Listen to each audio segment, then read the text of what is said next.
Hi, I'm Lacey, and today I will be telling you about domestic violence, and I'll explain to you what we can do as a society to help raise awareness to the problem and stop it. So first, I'm going to start off by giving you a kind of really sad fact. So the number of American troops killed in Afghanistan and Iraq between 2001 and 2012 was 6,488. The number of American women that were murdered by current or ex-male partners during that same amount of time was 11,766. As you can see, domestic violence is a huge problem in our society. If more women are being killed just in everyday life than there are amount of troops being killed in war. So every year, approximately 1 in 5 women are raped, 1 in 4 women experience domestic violence, 19.3 million are stalked, and 72% murder-suicides are conducted by intimate partners. If this many women can't feel safe in their own homes, then this is clearly an issue that our society needs to be aware of and work towards stopping. So, new laws have been made, though they haven't been active for a long time at all. Previously, the laws were not used to protect women from abuse. Wife beating was illegal in the 1920s, but only since the 1970s the criminal justice system started treating it as a serious crime.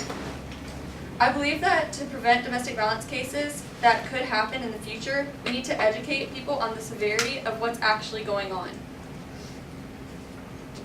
To start, the general public should be taught what to do if they're being abused and how to protect themselves from it. Now, most people might think that protecting themselves from it is easy. You just have to call the police or something. But they also need to be familiar with the signs of domestic abuse and be able to recognize when someone's using things like emotional abuse, economic abuse, sexual abuse, using children, threats, citizenship, intimidation, or isolation. Which, in a lot of places, police officers will come into schools with this wheel and teach the kids about all of these things, because you can see them even between your classmates today. So we could also be educating young children on these things. Obviously, you're not going to go into a classroom and tell them about people's mothers and fathers who are being abused, but you can teach them about bullying.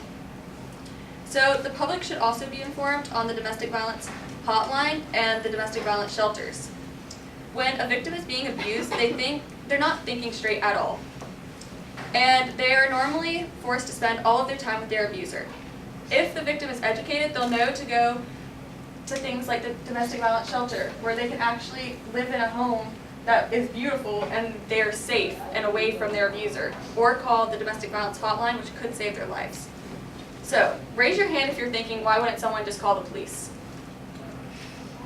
Well, in most cases, the abuser is smart. The abuser has already told them, if you call the police, I will come back and murder you after I get out of jail, which does happen. So therefore, they're afraid to call the police because they know that the abuser isn't kidding. They know that all the threats the abuser has made, he's carried through. So they're just silent and they don't tell anyone. Now, all the females in the room, stand up. So 1 in 4 of you, for every 4, will experience domestic violence in your life. It might not be severe, but you will experience it. So,